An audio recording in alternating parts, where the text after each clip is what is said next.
Watchwinders. What are they? Why have I got two of them? And why am I so fucking confused? Hopefully the answers will follow shortly. Do you need one or not? That's the question I'm hoping to answer tonight.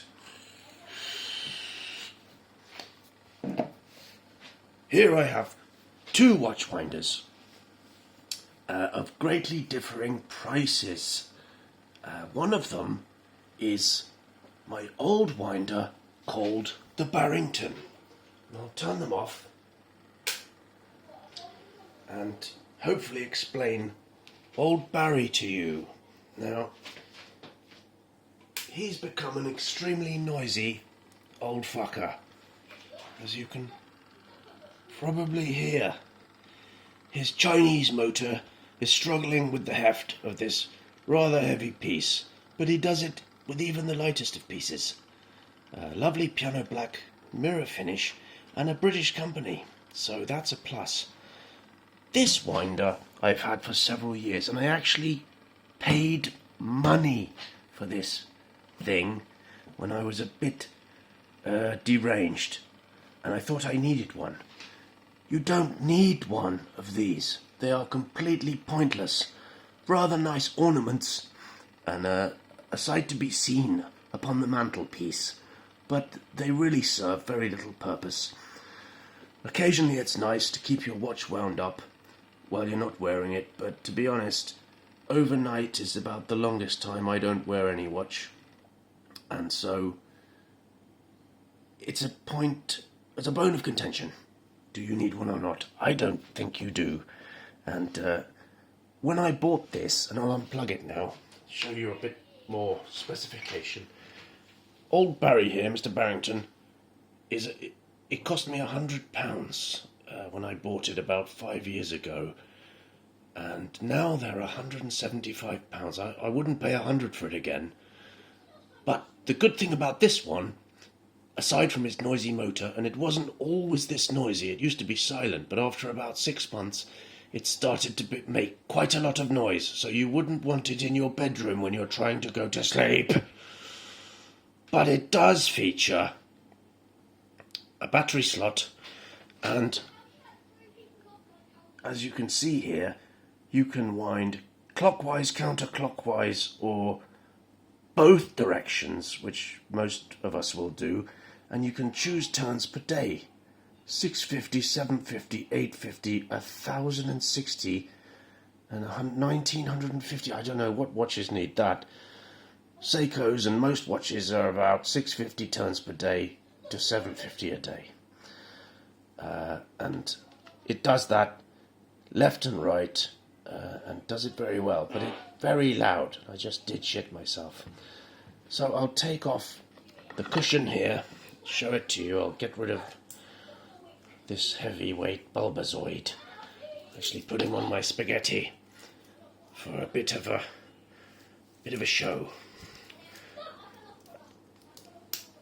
You'll get with this winder a sort of fake carbon effect cushion with a lovely spring-loaded thing, and that keeps it nice and tight, but never too tight, that stretches your bracelet. And you'll get a fake carbon effect in the cylinder there. But, you know, from my experience, these Barringtons... Oh, hello! Who's that ugly fat cunt? Oh, it's Geffen. Yeah, not too shabby, bros. But, I wouldn't buy another one. Now, the other winder I have, which you also don't need, is a far more expensive one. And this is the Wolf Cub from Wolf, who are sort of the top end of winding technologies here. This is a lovely leather effect. And I'll put him on. Now this little idiot is absolutely silent in his running. He has a green flashing light, and when he starts to turn, you won't hear a thing. Even when you open the door, nothing. decibels, not even once, bro.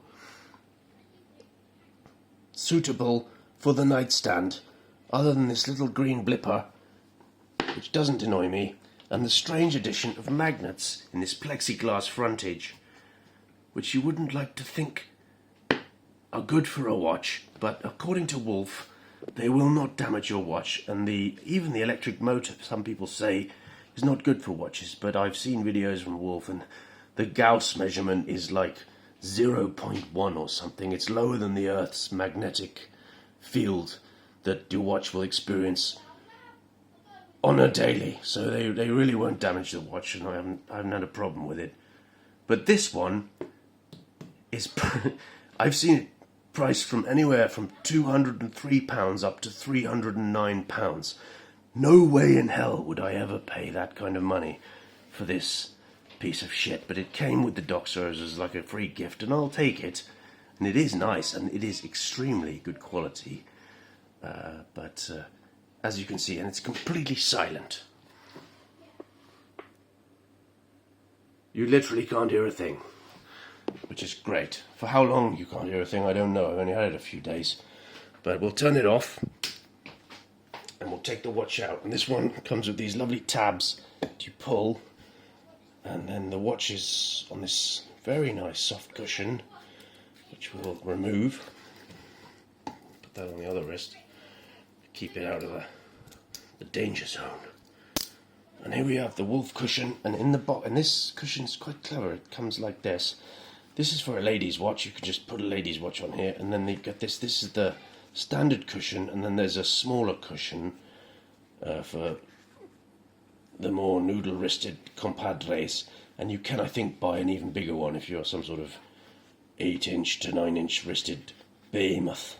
But it is nice, and it clicks in like this. Very nice. But this Wolf comes with a battery slot here, takes 4 AA's, but it doesn't have any, even though it's more expensive than the Barrington, there is no turns per day option, left, right, etc. For example, my Helson has a 9015 movement, and it only winds one way. So this is bidirectional, and it is fixed at 900 turns per day. Nothing wrong with that, but a lot of Seikos and things, they only want 650, so there you go. Leather effect on a daily. You don't need one, and I'm not telling you to buy it. But what I will tell you is that I'm completely bollocks now, because it's 10 on New Year's Eve.